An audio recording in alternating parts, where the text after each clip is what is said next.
La enseñanza es el baluarte con el que podemos vivir. No podemos vivir sin un baluarte, sin un apoyo especial de las fuerzas de arriba.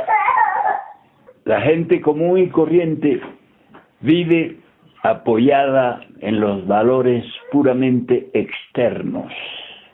Los valores puramente externos se fundamentan en un fenómeno que se llama hipnosis. Se hipnotizan las personas con los valores materiales, con los valores externos que consideran como indispensables para vivir. Inútilmente buscan las personas el factor llamado felicidad. No hay que confundir momentos de alegría, momentos de placer con la felicidad. La felicidad es un estado psicológico mediante el cual podemos vivir en un estado de paz, de armonía, en un estado de gloria. Los seres humanos no buscan ese tipo de valores porque se fundamentan en las alegrías pasajeras de la vida.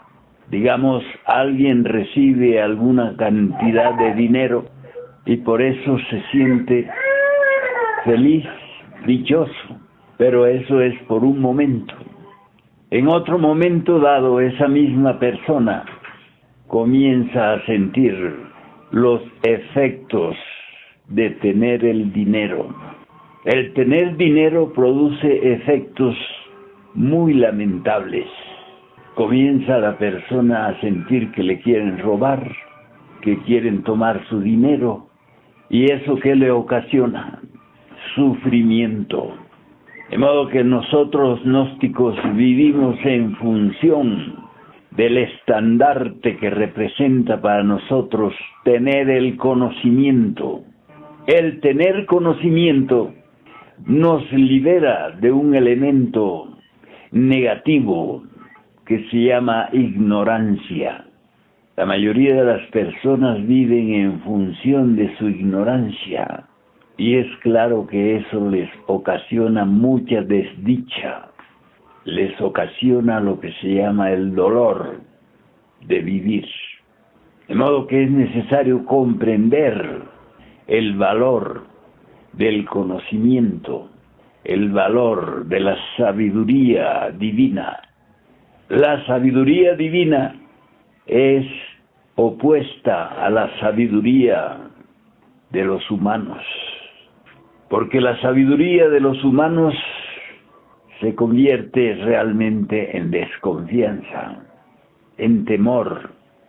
No pueden los seres humanos vivir con su sabiduría, porque unas veces les proporciona éxito y otras veces les proporciona dolor, angustia, dudas, temores, preocupaciones. Pero la sabiduría divina nunca nos produce ni miedo ni temor, ni angustias, ni conflictos. Por eso se le llama sabiduría divina, sabiduría que viene de la propia divinidad. De modo que comprenderán ustedes la necesidad que tenemos de tener la sabiduría divina como la fuerza principal para subsistir psicológica y espiritualmente. Jesucristo decía que no solo de pan vive el hombre, el ser humano. El maestro Samael decía, sino también de muchos factores psicológicos. De modo que para tener un estado psicológico estable, permanente, necesitamos apoyarnos en los preceptos divinos, cumplirlos. Cuando cumplimos con los preceptos divinos, entonces sentimos en nuestro interior la gracia divina. Pero si anduviésemos en la mentira, en la falacia, en el robo, en el adulterio, entonces solo sentiríamos desequilibrio. Todo aquel que comete infracción contra los preceptos divinos está siempre en un estado interior de temblor, de preocupación. El que miente, por ejemplo, siempre debe estar luchando para sustentar su mentira con otras mentiras, porque la verdad nunca puede ser fundamento de apoyo para la mentira. De modo que el estado de íntima recordación nos permite eludir la tentación de la mentira. Lo mismo acontece con los que roban. Siempre están con la preocupación de que le descubran el robo. Lo mismo el que comete adulterio. Siempre está con la preocupación de que su pareja descubra el adulterio. De modo que para vivir realmente en paz y equilibrio necesitamos cumplir con las normas de la sabiduría divina. El gran maestro Moisés recibió de los cielos el catálogo de los 10 mandamientos, el código de los 10 mandamientos. Aquel que cumple ese código consigue para sí mismo la liberación, consigue para sí mismo la felicidad. La felicidad no depende de ningún factor externo, sino de factores psicológicos y espirituales. Somos libres cuando hemos eliminado los elementos de la esclavitud. Somos libres cuando ya nada nos sujeta internamente, cuando nada nos encarcela, cuando somos capaces de hacer lo que decimos. Dicen que un gran personaje de las sectas religiosas les dijo a sus adeptos: hagan como yo digo, pero no como yo hago. De modo que el decir y cumplir es el fundamento básico del avance interior, del desarrollo interior, de una conciencia y una voluntad personales. Necesitamos tener una voluntad personal.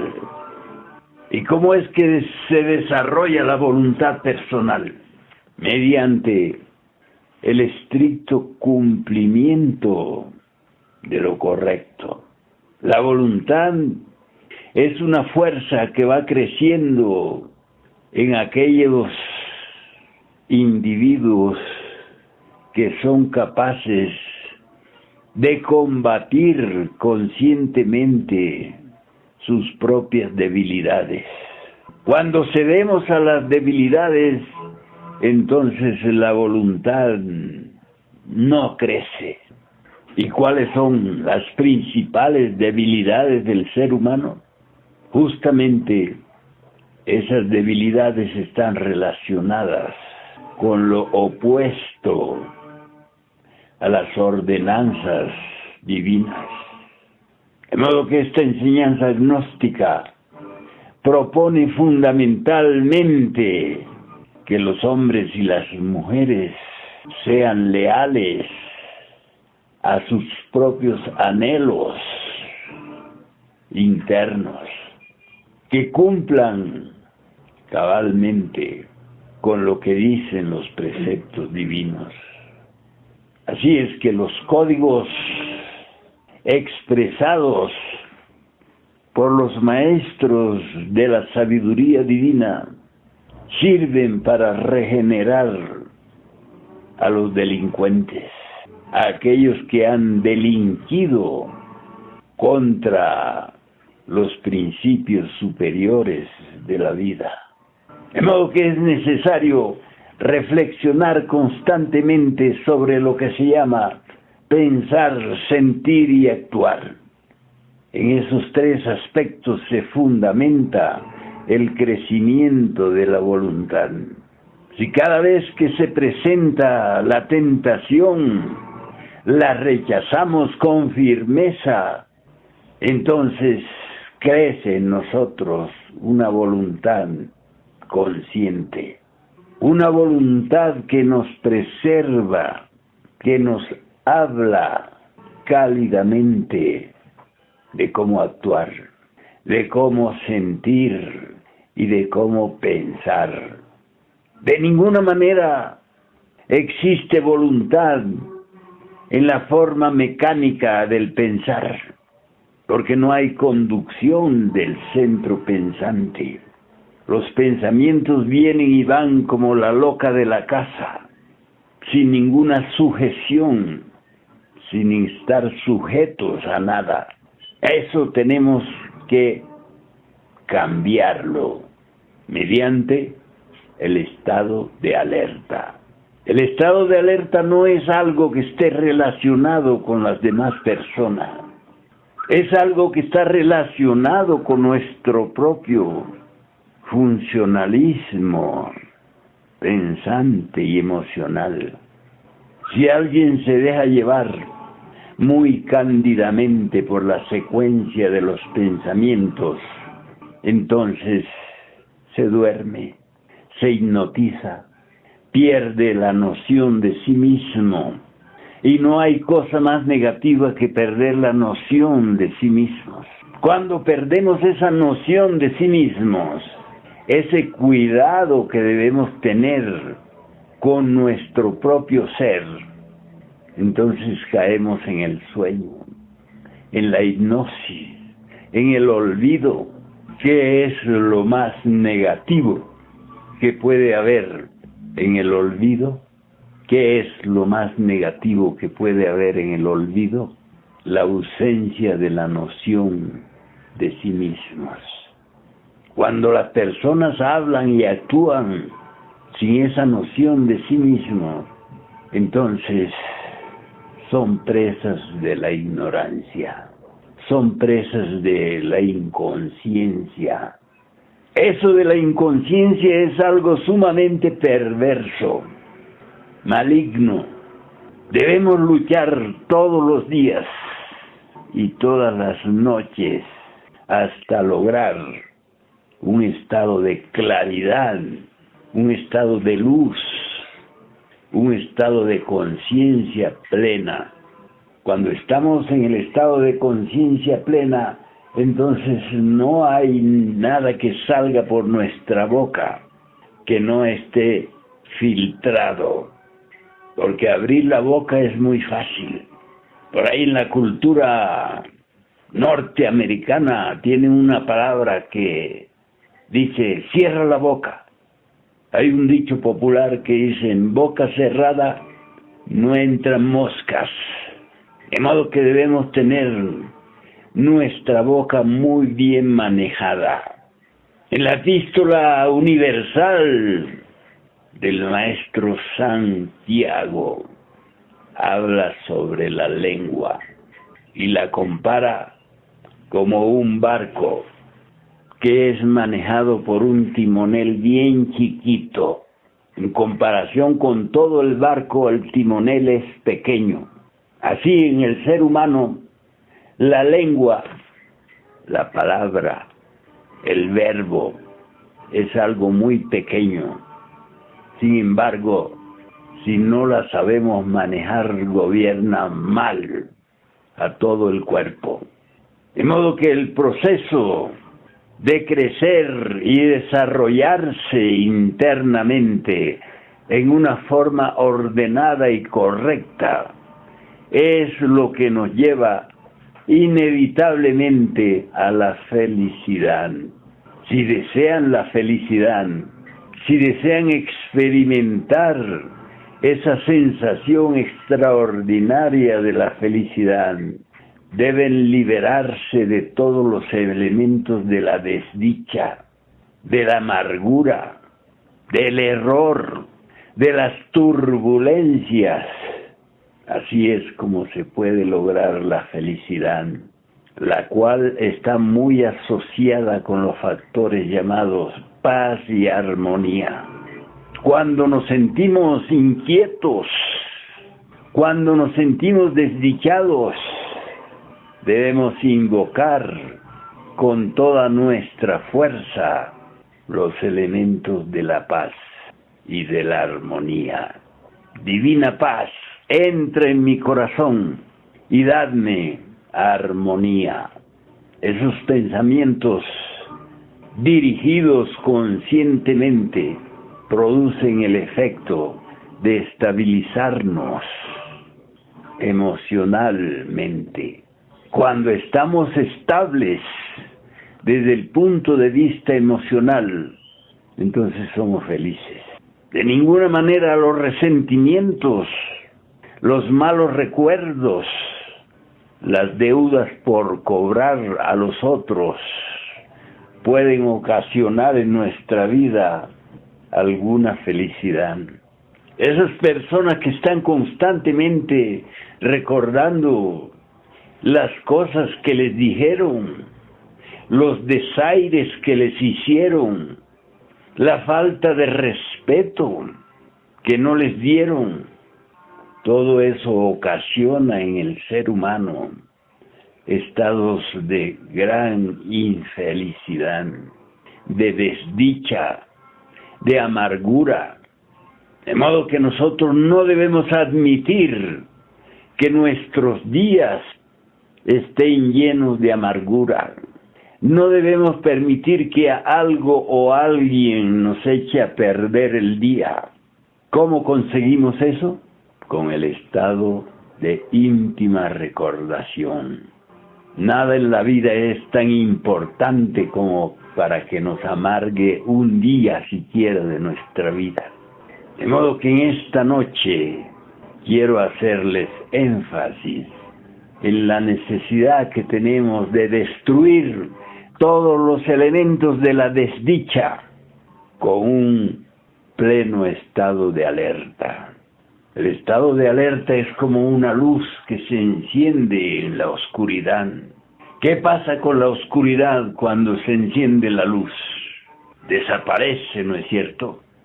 La oscuridad desaparece cuando encendemos una luz. Esa luz es nuestro propio estado de alerta, nuestra íntima recordación de sí. Así es que nunca debemos apoyar con nuestra energía los estados negativos, las emociones negativas, los recuerdos negativos. Todo eso debe desaparecer de nuestra vida para que alcancemos un estado de emancipación espiritual. Los impactos provenientes del mundo exterior no deben entrar en nosotros como pedrada en un cristal. De modo que el cristal de nuestra atención personal debe ser irrompible. No debe ceder a los impactos que vienen de afuera. Son muchos los impactos que vienen de afuera, pero si estamos con nuestro escudo, como el héroe Perseo de la mitología griega, entonces de ninguna manera podrá causarnos algún rompimiento de nuestra propia armonía personal. De modo que de ninguna manera deben ustedes subestimar esa poderosa fuerza, esa extraordinaria técnica llamada estado de alerta, íntima recordación de sí mismos, pase lo que pase, venga lo que venga, porque cuando perdemos ese estado de plenitud personal, entonces caemos en el abismo de la amargura, del dolor, del desasosiego, y eso lo que hace es consumirnos enormes cantidades de energía, enormes cantidades de fuerza. Todos queremos tener fuerza, todos queremos tener poder, todos queremos adquirir el estoicismo ante las circunstancias provenientes del mundo exterior. Y eso solo se puede lograr con ese esfuerzo consciente y voluntario llamado estado de alerta. Si el estado de alerta no tuviera esa gran importancia psicológica y espiritual, nunca nuestro Señor Jesucristo la hubiera impuesto como norma para todos aquellos que lo seguían. Permanecer alertas y vigilantes, les decía, como vigía en época de guerra. De modo que no deben nunca olvidar el escudo o dejar que esté empañado. Dicen que el escudo de Perseo era tan brillante como un espejo, de modo que cuando se le acercó la medusa, él pudo verla en su escudo reflejada y pudo asestarle el golpe, decapitarla. Eso desde el punto de vista de la simbología esotérica significa no identificación con ninguna de las serpientes de que está coronado el ego pluralizado. El ego tiene muchas serpientes en su cabeza y todas ellas se representan agregados psicológicos que lanzan contra el iniciado sus influencias malignas. De modo que recuérdense a sí mismos de momento en momento, para que puedan rechazar los efluvios malignos del diablo. La gente cuando hablan del diablo piensa en alguien por allá o por acá. No quieren entender las personas que el diablo vive dentro de la morada oculta de los seres humanos, con sus venenosas serpientes, con sus tentáculos. De modo que el estado de alerta es el escudo de Perseo dentro de nosotros mismos.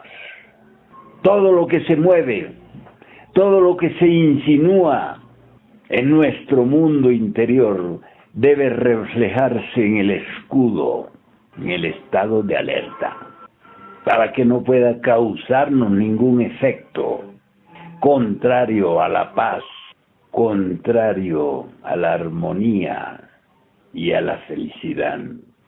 En eso consiste, pues, la lucha interior que debemos mantener de noche y de día. No dejéis noche ni día de buscar hasta que hayáis encontrado el misterio del reino de la luz. De modo que lo que buscamos es el reino de la luz. Basta de tanta tiniebla, basta de tanta ignorancia, basta de tantos sueños y fantasías inútiles. Es hora de la gran rebelión interior. Es hora de liberarnos definitivamente de las fuerzas del mal. Les concedo la palabra. Maestro, ¿me podría por favor decir si la paranoia es una enfermedad o es un defecto? Todos los estados psicológicos conocidos en la terminología de la psicología común y corriente provienen de estados egocéntricos, personas que se identifican tanto con alguna tendencia psicológica maligna que acaban por cristalizar en eso. Paranoia, psicopatía y muchos otros factores diabólicos. Todo eso viene del egocentrismo. La paranoia, por ejemplo, es el delirio de grandeza. Los paranoicos se creen superiores a todos los demás y entonces crean todo tipo de conflictos de convivencia por estar con esa maligna tendencia de creerse superiores, de creer que todo el mundo debe obedecerles, de creer que todas las cosas deben ser como ellos dicen. Es el gran problema de la paranoia. De modo que para eliminar todos esos factores diabólicos de los que habla la psicología escolástica, debemos trabajar intensamente sobre sí mismo, cambiando, eliminando elementos subjetivos, elementos malignos provenientes de la medusa, de la gorgona, de las 1000 cabezas de serpientes. Maestro, por favor, es lo siguiente. ¿Cómo podemos ayudar a una persona llena de resentimiento y observamos que hace daño a las demás personas? Causa llanto, tristeza en las otras personas. ¿Cómo podemos ayudar a esas personas? Porque hay momentos en que no quieren escuchar a uno ve ese llanto, esa tristeza en otras personas y dicen, no se debe hacer, pero no quieren escuchar. No hay cómo ayudar a ese tipo de personas. Lo que podemos hacer es impedir que nos afecten así a nosotros mismos. Las otras personas hasta se deleitan con esas chamusquinas, peloteras, riñas, griteríos. Se deleitan con eso. De modo que se les invita a que participen de la enseñanza y no quieren porque son masoquistas, aman sus tragedias, pero nosotros mismos sí podemos aislarnos de esos efectos negativos, no dejarse afectar por las tendencias malignas de las personas de esa clase que tú me hablas. La timidez y la inseguridad personal también son parte del egocentrismo. Por supuesto que sí. El alma en su naturaleza pristina no es tímida. De modo que la timidez resulta de que en la niñez los adultos siempre le están diciendo a los niños, cállese la boca, haga para acá, vaya para allá, lleve para acá.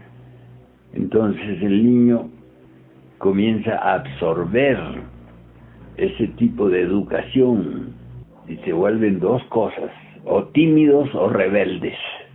De modo que cuando queremos eliminar algún de esos factores psicológicos, debemos concentrarnos en profunda meditación y pedirle a nuestro Padre interno que nos muestre dónde está la causa del problema.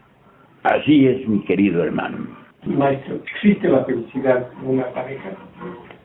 Depende del nivel de ser de la pareja.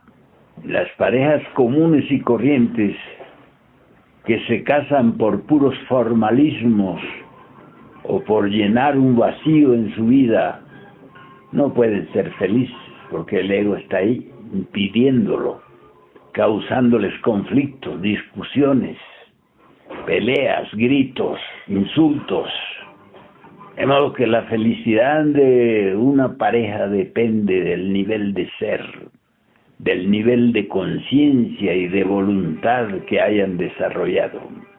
Entonces vienen los factores superiores, tales como la tolerancia, el respeto. Muchos creen que saben qué significa respeto. El respeto viene de una comprensión muy grande del otro, del estado psicológico del otro. o de la otra. Pero los seres humanos, así en su estado común, con su cultura común, lo único que sienten el uno por el otro es desconfianza. No hay el respeto del hombre para la mujer, ni de la mujer para el hombre. Entonces se tratan así a gritos, a discusiones. Después se concilian con el apareamiento sexual, pero vuelven a lo mismo. De modo que no pienses que la cuestión existencial de los seres humanos es algo muy fácil. Es algo sumamente complicado. El hombre y la mujer, antes de dar ese paso del matrimonio, deben tener una cultura superior, deben tener un estado de conciencia superior al respecto de lo que significa eso que se llama matrimonio. Creen que matrimonio es solamente para ir para la cama, y eso se desgasta rápidamente. De modo que esos tales cursillos que dan los curas y que para los que van a casarse deberían fundamentarse en una enseñanza objetiva al respecto de la situación psicológica de los contrayentes. De lo contrario resultan soportándose. Algunos, otros mandan todo al diablo y se va cada uno por su lado. De modo que eso de contraer matrimonio es algo muy delicado. El varón debe saber que la mujer está pluralizada y tratarla como pluralizada, no como individuo. La mujer debe tratar al varón como un sujeto pluralizado. Si pudieran siquiera tratarse así, si pudiera siquiera pensar, bueno, este hoy está con su yo de la ira, este está con su yo de la reclamación, si pudieran siquiera guardar silencio, otro gallo les cantaría. Pero todo el mundo quiere responder. Ajá, ¿y tú por qué estoy aquello? ¿Y tú por qué tanto? Y en eso se pasan, echándose la culpa el uno al otro, exigiendo el uno al otro. Nadie se exige nada a sí mismo. Todas las exigencias son para afuera, no para adentro. De modo que una pareja podría ser feliz trabajando durante muchos años sobre sus estados psicológicos pluralizados. Y como eso a veces resulta imposible, entonces lo mejor es trabajar con lo que nosotros entendemos y comprendemos. Si la otra persona no acepta practicar este conocimiento, entonces practiquemos nosotros. Y no hay que tener miedo con que la otra persona se nos va a querer subir en el cuello. Eso no es verdad. Por el contrario, si uno de los dos emite insultos y el otro no le responde, entonces eso le puede ayudar.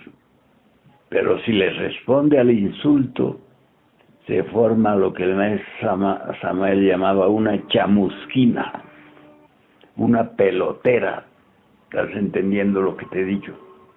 Maestro, en teoría sé que en el plano astral uno puede desplazarse de un lugar a otro mediante el uso de la imaginación. ¿Cómo uno podría ir al lugar donde se encuentra alguien específicamente? Ubicándolo. Cuando uno está fuera del cuerpo, lo que piensa se realiza. Si tú piensas que estás en el otro continente, se realiza. Siempre y cuando no tengas miedo de cruzar el charco. Porque si tienes ese miedo, vuelve al cuerpo asustado. De modo que el pensar sobre algo hace que se realice fuera del cuerpo, porque no estamos sujetos a impedimentos de tipo gravedad. Fuera del cuerpo uno puede dar un salto de aquí a miles de kilómetros, Pero dentro del cuerpo no saltamos ni siquiera a la otra acera, por el impedimento físico de la ley de la gravedad. Aunque hay ciertos individuos sagrados que sí pueden manejar la gravedad. Ese es el caso de la levitación, por ejemplo. La levitación es un proceso de desgravitación, de modo que lo que tú pienses estando fuera de tu cuerpo se te realiza enseguida. ¿Hay alguna razón, maestro, para desgravitar dentro de nuestro cuerpo, así físicamente, en la tridimensional? Todo el organismo, todo el cuerpo es un laboratorio. De modo que en el laboratorio orgánico pueden producirse muchas transformaciones que pueden producir efectos benignos. Pero antes de eso tiene que morir el impedidor. Cuando el ego está bien muerto, entonces podemos operar los milagros de la ciencia esotérica. Antes de eso no es posible, porque queremos una cosa y el ego nos impone otra cosa. Por eso es que necesario es, ante todo, morir en sí mismos.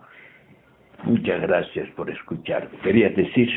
Sí, ¿cómo realizar una meditación, una profunda meditación? La meditación tiene 3 aspectos básicos: posición del cuerpo, silencio de la mente y objeto de la meditación. Tienes que tener un objeto. ¿Qué quieres hacer después que logres que tu cuerpo y tu mente te obedezcan? ¿Cómo sería la posición? Hay varias posiciones. Hay la posición de estrella,